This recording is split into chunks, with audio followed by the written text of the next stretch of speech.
Mírame, pa. Estoy parada acá, al frente de un montón de gente. Y tengo un poco de miedo. Tengo nervios. Pero ¿saben qué? Hay una cosa que me da un poco de seguridad. Es saber que ustedes están allá, entre toda esta gente, mirándome. ¿Están mirándome? ¿Y mamá?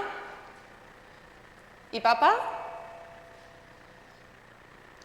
Cuando comencé con todos los cambios de la adolescencia, empecé también a buscar mi identidad, lo que significa ver con mis propios ojos. En ese momento no me sentía muy recibida por los adultos especialmente, y más que nada por mis padres. No me sentía entendida.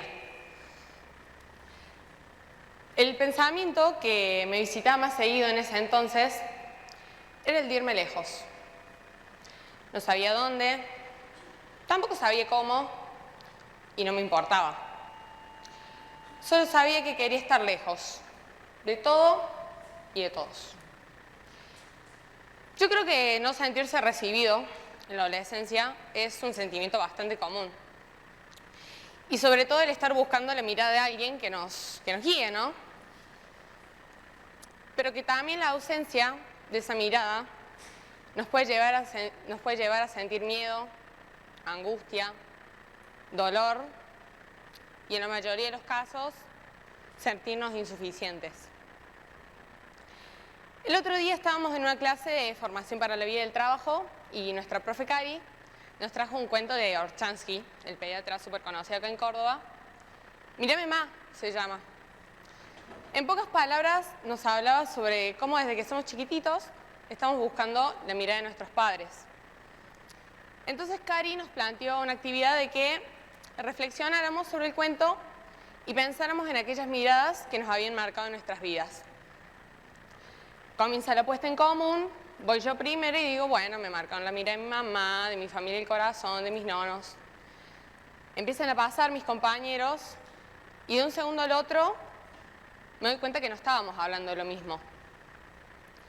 Ya no hablábamos de las miradas que nos habían marcado, sino de las que nos habían faltado. Y eso solo podía significarse dos cosas. O mis compañeros son unos nabos para entender las consignas, o ese día todos necesitaban desahogarse. Y claramente era la segunda. Entonces, mientras todo esto pasaba, yo estaba en una esquina del aula, estaba literalmente mirando todo desde afuera. Pero también lo sentía desde afuera. Yo no estaba angustiada como ellos. Y, por ejemplo, mis compañeros estaban contando que muchos de ellos aprendían de algo solo para tener esa atención, esa mirada de sus padres. Pero a mí no me pasaba lo mismo. Yo ya sentía que había pasado por todo ese proceso emocional. Entonces todo esto me llevó a seguir pensando en mi experiencia. Mi mamá, una maestra jardinera de ahora 55 años, me crió prácticamente sola. Le ayudaron mis nonos, sus amigas, mi familia del corazón, pero al final del día éramos ella y yo contra todo. Ella siempre fue una persona súper detallista, estaba en lo más mínimo, en lo que necesitabas y en lo que te gustaba. Pero yo lo tenía bastante normalizado esto, ¿no? Obviamente era algo que vivía todos los días. De un momento a otro hice una pausa y me quedé reflexionando sobre todo esto. Me di cuenta que mi mamá estaba en el mate cocido de la mañana, en un buenos días, en un cómo te fue, que eran cosas simples, pero eran formas de estar, ¿no? Más allá de un te quiero. Con mi papá biológico, la cosa es totalmente distinta. Y digo papá biológico porque también tengo un papá de corazón. Yo nunca viví con mi viejo, el de sangre. Antes lo veía un poco más, ahora un poco menos. Un día me fue a visitar y en ese momento estábamos conversando y yo sentí la necesidad de plantearle por qué no había ido a un acto escolar que para mí había sido muy importante y al cual yo le había pedido que fuera. La respuesta que él me dio fue la frase más cliché de todas, la más quemada del libro de los progenitores. Ya vas a entender, me dijo. ¿Qué voy a entender? A eso le siguió una explicación de lo que él estaba haciendo con su vida, que era generar ingresos. Obviamente en ese momento a mí la respuesta no me bastó, porque no hay una tienda, no hay un negocio que a mí me venda tu presencia, tu estar. Pero también ahí tuve la segunda pausa, en la que me di cuenta que esa era su forma de ver la vida, con todo, no solamente conmigo. Y me costó mucho entenderlo eso. Tuve que entender que su forma de actuar no dependía de mí, sino de sus vivencias que lo habían llevado a ser así. Y si bien para eso a algunos les puede sonar triste, porque dicen, no sé, su papá nunca estuvo, para otros les puede resultar realista. Si la Caro de 14 años estuviese hoy acá, diría que es triste. Pero la Caro de ahora piensa que no, que es realista, aunque a veces puede doler un poco. En ese momento tuve que poner en duda también mis certezas, mis creencias, esa forma que tenía yo de ver las cosas. Entender que tal vez nuestros padres dan lo mejor de sí, tal vez esa es su forma en que aprendieron a amar. Tal vez, quizás y sí, la duda. La duda es lo que me ayuda a conectar con el otro, lo que me lleva a empatizar. Y no es fácil. Tenemos que entender que todas las personas que estamos acá estamos atravesados por diferentes historias de vida, millones de vivencias que nos fueron construyendo y también desmoronando para que hoy seamos quienes estamos acá. Y que no podemos pretender que todos actuemos de la misma forma ante una situación, menos en la forma de querer, en la forma de amar, que es algo súper subjetivo. Con mi papá lo que me pasó fue eso. Como ya les dije, tuve que poner en duda mis creencias y empezar a ver un poco las cosas con los ojos de él. Con mi mamá fui más por el lado de la vulnerabilidad. Y no es tan fácil como decir, bueno, me voy a atrever a mostrarme vulnerable, porque en mi caso, y en el caso de muchos, a mí me cuesta una barbaridad tener que pararme al frente y mostrar lo que siento. Pero me di cuenta que cuando yo me mostraba vulnerable, mi mamá también lo hacía.